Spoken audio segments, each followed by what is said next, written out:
Na região norte do Brasil, o governador Wilson Lima, do União Brasil, conquistou a reeleição no Amazonas. Ele teve mais de 1 milhão de votos e, a partir de janeiro, terá o início do seu segundo mandato. E, a partir de agora, a gente entrevista o Wilson Lima, que é o nosso convidado, justamente para falar sobre as perspectivas, para os próximos 4 anos. Governador, parabéns pela sua reeleição. Disputa eleitoral é sempre algo muito tenso, muito difícil, é um grande desafio. O seu mandato está terminando agora, teve várias marcas polêmicas, inclusive durante a pandemia. E agora, para os próximos 4 anos, qual será, na sua opinião, a espinha dorsal, vamos dizer assim, da sua gestão? Boa tarde. Boa tarde à direção da CNN, boa tarde a todos que nos acompanham.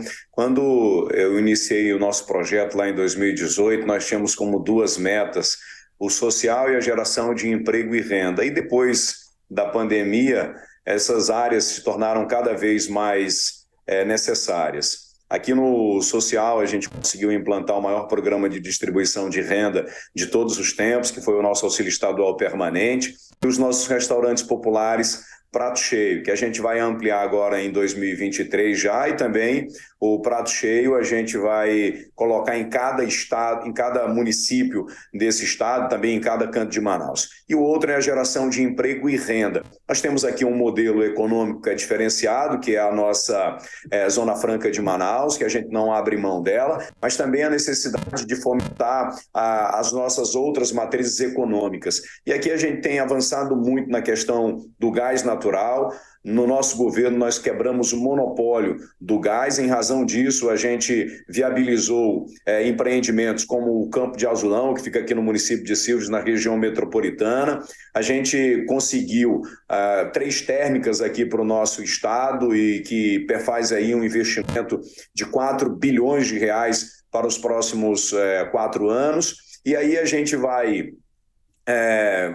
explorar algumas outras matrizes, fomentar, como é o caso do potássio aqui no município de Altazes, como é o caso da bioeconomia. A gente está trabalhando aqui para a concessão florestal. Nós temos só de áreas do estado algo em torno de 32 milhões de hectares para fazer a concessão para o manejo florestal e outros produtos da floresta, e também o turismo, onde o estado tem um potencial muito grande. Governador, boa tarde, parabéns por sua reeleição. O senhor é uma pessoa, um governador que foi alinhado com o presidente Jair Bolsonaro até esse momento e certamente, como um chefe também de governo, acompanhou ontem o primeiro discurso do presidente eleito Luiz Inácio Lula da Silva, que falou em unificação, pacificação do país. Queria entender o seu comprometimento também com esse país polarizado, ou com essa ideia de unificar o país, e sua relação com o presidente eleito. Como todo mundo sabe, eu sou alinhado ao presidente Jair Bolsonaro e assim continuo com meus posicionamentos políticos. Mas eu me rendo ao resultado das urnas. O povo é soberano nesse processo e, acima de qualquer questão política, eu fui eleito governador do estado do Amazonas e para tratar dos interesses desse estado. Não tenho dificuldade nenhuma em conversar com quem quer que seja para que a gente possa ajudar a nossa população, em especial o estado do Amazonas, que necessita e muito desse diálogo permanente com Brasília, levando em consideração o modelo econômico que nós temos aqui, levando em consideração as questões ambientais, uma vez que o estado do Amazonas tem a maior extensão de floresta contínua do planeta, que desperta uma atenção nacional e também uma atenção internacional, os olhos do mundo estão voltados para cá, e também levando em consideração a fronteira que a gente tem aqui, uma extensão muito grande de fronteira, aproximadamente 4.000 quilômetros. A gente faz aqui fronteira com Venezuela, com Colômbia e com o Peru. Daí a necessidade da gente manter esse diálogo aberto com o governo federal para que a gente possa ter condições de evoluir nessas áreas que são tão importantes para o nosso estado. Governador, você fez muito bem em lembrar aspectos da sustentabilidade. Os olhos do mundo estão também voltados para a região em que o senhor é um dos líderes, pelo menos de um estado, um grande estado que compõe parte dela. Eu queria saber 2 coisas. Primeiro, os efeitos da pandemia já foram superados? Lembre-se que na primeira intervenção aqui eu dizia que durante a sua gestão, que termina agora, foi um momento muito difícil, muito polêmico, justamente em meio ao combate à Covid-19. E agora a pergunta, então, sintetizada é: o senhor diria que os efeitos da pandemia estão superados no seu estado? E 2, o que o senhor vai fazer concretamente para uma economia sustentável e que o mundo não olhe aquela região como uma região de queimada de queimadas incessantes e uma região de invasões de terra? Nós vamos levar algum tempo para superar esses problemas da pandemia, principalmente por conta das perdas que nós tivemos. Mas nós conseguimos avançar muito. Nós temos agora um sistema de saúde bem melhor do que eu encontrei em 2019. Quando eu assumi o governo, tinha 12% do que deveria ter, por exemplo, na minha central de medicamento. A gente não tinha uma UTI no interior. Hoje nós temos 31 UTIs no interior. Colocamos para funcionar estruturas de saúde, como, por exemplo, o Hospital Delfim Aziz, que foi referência para o combate à Covid.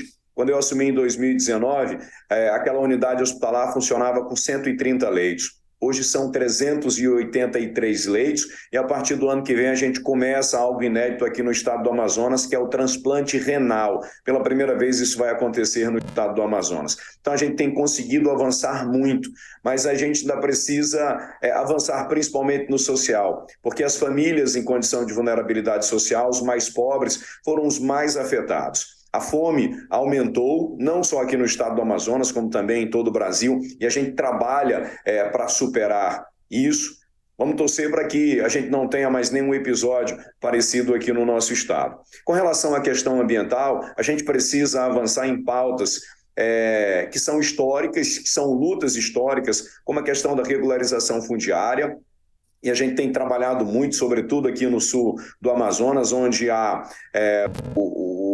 uma grande incidência com relação à questão do desmatamento. A gente tem trabalhado muito nessa questão da regularização fundiária, no avanço do CAR, que é o Cadastro Ambiental Rural, na questão da bioeconomia, na questão das concessões florestais, que nós vamos começar a fazer isso a partir do ano de 2023. Nós temos aqui uma lei que regulamenta serviços ambientais, estamos avançando nessa pauta, inclusive na pauta do crédito de carbono, na questão do manejo florestal, no uso sustentável de produtos da floresta. A gente tem algumas atividades que são muito interessantes e que são referência para o mundo aqui no estado do Amazonas.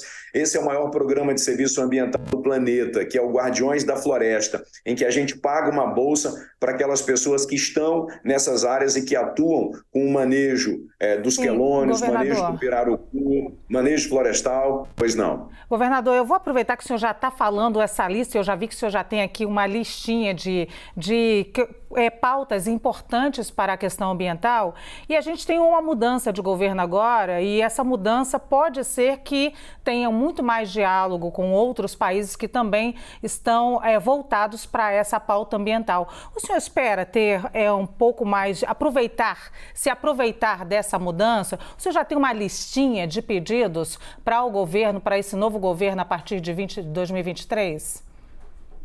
A gente precisa aqui ter só as condições para trabalhar. A gente precisa ter as condições de produzir e garantir o sustento do nosso povo. Porque é o seguinte, não tem como a gente tratar de questões ambientais, de proteção à floresta, de proteção aos recursos naturais, se primeiro a gente não proteger o nosso povo. E a gente precisa avançar nessas pautas que eu falei aqui, na questão da regularização fundiária, cadastro ambiental rural, zoneamento econômico ecológico, o avanço na questão da bioeconomia. Aqui no estado do Amazonas, para as pessoas terem ideia, nós temos aqui a maior extensão de floresta contínua do planeta. Aqui nós temos 1,5 milhão de quilômetros quadrados.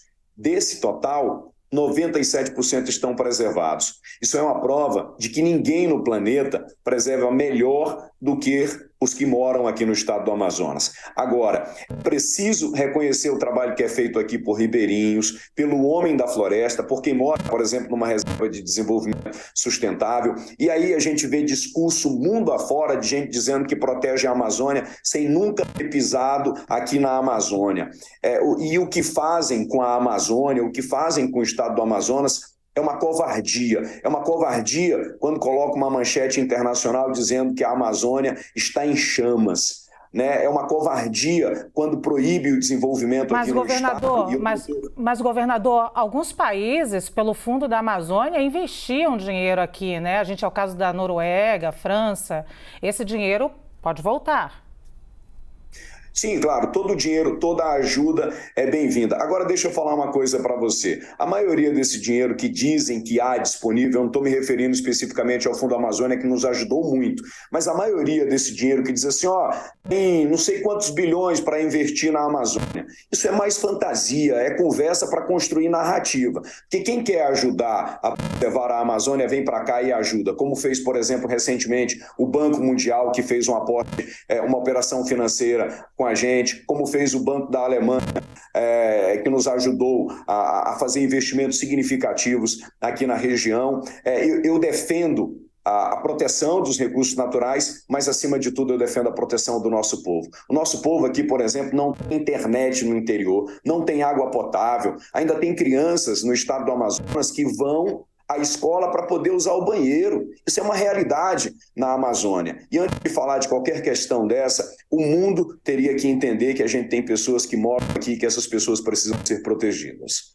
A gente agradece, então, a participação do governador do Amazonas reeleito, Wilson Lima, do União Brasil. Mais uma vez, parabéns, governador. Muito obrigado, eu agradeço a oportunidade. Que Deus abençoe a todos. Entrevistamos aí mais um governador de estado.